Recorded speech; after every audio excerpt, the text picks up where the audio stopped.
자, 안녕하십니까 수강생 여러분. 학개론 강의하는 이영섭 선생입니다. 많은 분들이 저희 방문각 시스템 중에서 익힘장 하고 계신데요. 저 역시 익힘장 열심히 하고 있습니다. 여러분들께서 익힘장에 관련돼서 가지고 계신 수많은 의문들, 궁금증들 오늘 이 영상을 통해서 풀어드릴게요. 어떻게 학습을 해야 되는지, 어떻게 다운을 받아야 되는지, 무엇을 유념해야 될지까지 Q&A 형식으로 제가 좀 준비 많이 했으니까요. 영상 잘 지켜봐 주시기 바랍니다. 자, 익힘장을 정의를 좀 할까요? 익힘장이라고 하는 것은 전범위의 기초 이론에 해당하는 핵심 키워드를 갖다가 반복적으로 적으면서 암기하는 도구라는 뜻입니다. 그러니까 우리 익힘장은요, 암기의 툴인데 핵심적인 내용의 키워드를 담고 있다. 이게 키워드예요. 키워드가 있다는 게 키워드인데요. 예를 들면 우리 수업과 관련해서 이런 게 익힘장이다 하는 사례를 하나 보여드릴게요. 자, 제가 오늘 이 수업을 바로 했는데 여러분 투자론에서 우리가 일시불의 냇가, 연금의 냇가, 감채기금 이런 수업을 배웁니다. 그래서 아주 복잡하게 이렇게 됩니다라고 배워요. 이 자료가 바로 제 수업 파워포인트 자료인데요. 그러면서 제가 수업 시간에 이렇게 말씀을 드려요. 일시불의 냇가는 키워드가 두 개 있다. 그래서 동그라미 두 개인데 땡원의 후 얘가 키워드다. 연금의 냇가는 매기 땡원의 후 이렇게. 아울러 감채기금 계수는 미래의 특정 금액을 만들기 위한 적립금을 구할 때 쓴다. 이런 내용들을 수업 시간에 빠바박 가르쳐 드린단 말이에요. 그러면 여러분들께서 앉아서 이 내용을 외워야 되잖아요. 근데 책에 놓고 딱 외우기에는 너무 내용이 번잡스러워. 그래서 어떻게 했냐? 여기에 해당하는 핵심 키워드의 노란색 글자를 하나로 만들어 봤죠. 그래서 이렇게 간단하게 표로 샥샥샥 보여드리는 거예요. 그래서 이 킴장의 가장 큰 효용은 핵심 키워드를 타격감 있게 외울 수 있다. 짧게. 땡원의 후, 일시불의 냇가, 만들기 위한 적립금, 감채기금, 매후, 연금의 냇가, 매현, 연금의 현가. 자, 이걸 반복적으로 외워놔야 문제를 풀 수 있는 기초 키워드를 익히는 건데 이걸 좀 해보자는 게 익힘장입니다. 자, 그런데 익힘장도 나름의 법칙이 있고 원칙이 있거든요. 여러분들이 익힘장 하시면서 신경 써야 될 유의사항들 몇 개 말씀을 드리겠습니다. 가장 먼저 베이스가 되는 건 역시나 수업을 들으셔야죠. 그래서 첫 번째 수업 듣기. 수업을 수강을 하면서 이론을 이해를 하고 핵심 내용을 파악하는 건 강사와 함께 하는 겁니다. 그래서 제 수업 들으시고요. 그 다음에 두 번째로는 익힘을 쓰는데 진도 범위 안에서 여러분들이 익힘을 쓰실 때는 반드시 시간 제한을 두고 수기로 작성하는 걸 원칙으로 합니다. 손으로 용어 적어보는 거 진짜 좋아요. 그래서 반드시 이렇게 하시고 세 번째로는 이 루틴을 끊임없이 반복하는 거죠. 익힘장은 워낙 양도 슬림하고 내용도 키워드 위주라서 쓰기 편하고요. 반복적으로 하시기에는 정말 좋습니다. 우리의 목적은 만점을 받는 겁니다. 자, 이런 것들도 익힘장에 포함된 내용들입니다. 수업 시간에 제가 주저리 가르쳐 드릴 건데 이런 거 딱 보면은 예상 나왔어 그러면 기대 수익률, 최소 나왔어 그러면 요구 수익률, 요구 수익률은 어떻게 구해? 무위험률 더하기 위험 할증률 이렇게 손으로 쓰는 거예요 하나씩. 무위험률이 올라가면 요구도 올라가지. 이런 연습을 지속적으로 하시는 겁니다. 그래서 이렇게 할 수 있는 표, OX, 고르기 이런 거를 간단하게 키워드 위주로 여러분 설명을 드리니까 보시기가 너무너무 편합니다. 반복하기도 좋고요. 이게 이제 기본적인 내용인데 주의사항들이 몇 가지 있어요.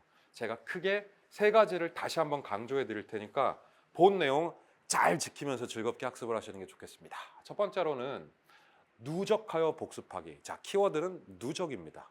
지금 현재 1월달 수업이 진행되고 있고 2월달 진도도 나가고 있는데 벌써 4개 파트가 끝났어요. 그럼 익힘장을 하실 때는 배운 진도 범위를 하시되 앞에서 했던 거를 누적하면 좋죠. 예를 들면 1, 2, 3, 4주째 수업을 하고 있다. 그러면 4주차 익힘장을 하실 때는 이걸 한꺼번에 하는 게 확실히 효과가 좋고 유리하다는 건데 만약 이럴 수가 있어. 하다가 내용이 너무 많고 버거우면 최근 진도에 해당하는 3주차 범위만 묶어서 하는 것도 하나의 요령이에요. 자, 우리 오늘 투자론 배웠어? 그러면 정책론, 시장론 같은 거 묶어서 한 번에. 하실 때 너무 많은 시간이 소요되지 않도록 전체적으로 보면 3주치의 범위를 10분 정도 투입해서 할 수 있게 스케줄을 짜시면 좋을 것 같습니다. 1, 2월 달에 한 바퀴를 돌고 나면 3월 달에 익힘장 하실 때는 전범위 한 번에 할 수 있는 능력 생기시거든요.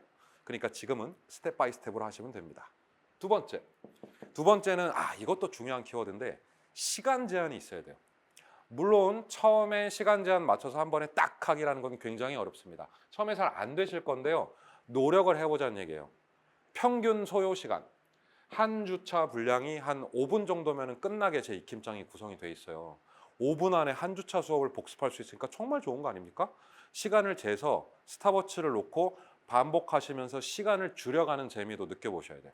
어차피 시험장 안에서는 빠른 시간 안에 단순하게 외워서 문제를 풀어야 되기 때문에 무조건 시간 반복, 시간 제한.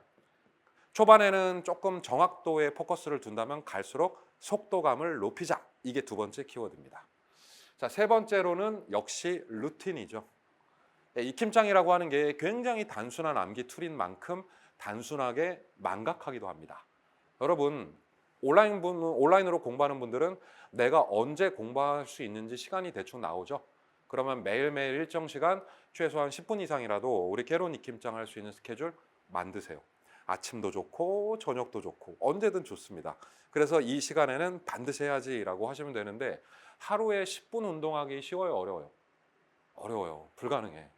그러니까 이게 꼴랑 10분이라는 시간이지만 이 루틴함을 지킨다는 것, 이게 여러분 합격과의 나와의 약속이거든요.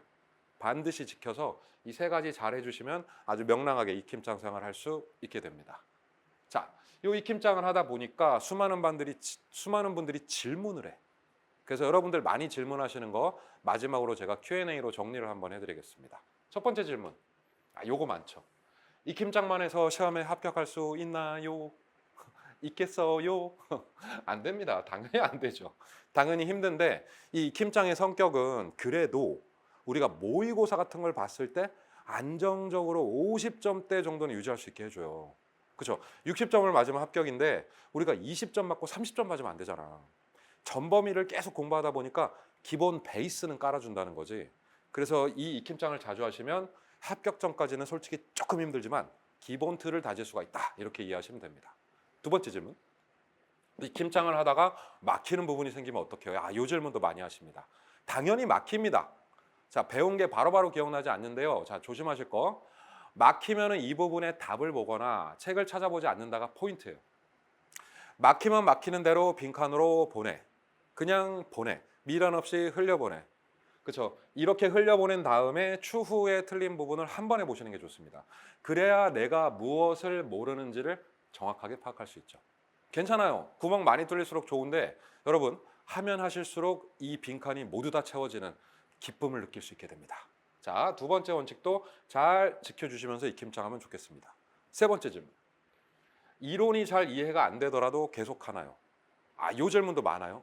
오늘 수업을 들었는데 너무 어려워. 그러니까 들었어 내가. 근데 너무너무 어려워. 그러면 이걸 익힘장을 또 해야 되나? 아니면 이론을 또 들어야 되나? 이런 고민하실 수 있잖아요. 자, 그런데 익힘장의 중요한 기능 중에 하나가 용어를 단순하게 익히는 게 있어요. 그러니까 실제로 조금 이 얘기가 어떻게 들리실지 모르겠지만 이론을 못 알아듣더라도 용어를 먼저 익히는 게 학습할 때 굉장히 유리합니다. 마치 우리가 아무것도 모르고 A, B, C, D, E, F, G 하는 것처럼 먼저 용어를 외우면요.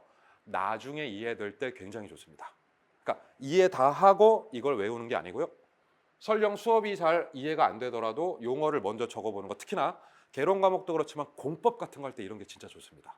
그래서 반드시 무조건 수업을 들으셨다면 익힘장 고! 아시겠죠?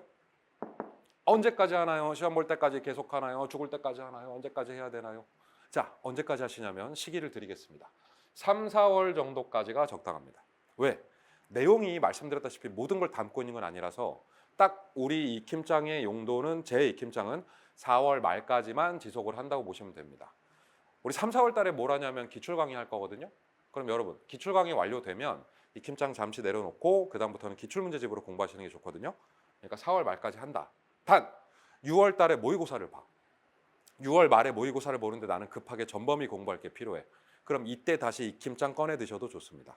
익힘장은 매달 모의고사 보기 전에 나의 급하게 내 몸에 투입하는 백신 같은 거니까 이렇게 활용을 하시면 정말 좋겠다 하는 말씀 드립니다. 자, 마지막 질문 2개 더 갑니다. 어디서 다운받아요? 제 카페에 있습니다. 제 카페에 오세요. 환영합니다. 네이버 카페에서 이영섭 세 글자 치시면 제 카페 나오는데 유사 카페 조심하세요, 여러분. 회원 14,000명 넘는 카페에 들어오셔야 됩니다. 아우, 제가 인기가 많다 보니까 다른 분들이 제 이름으로 카페를 만든 카페가 있습니다.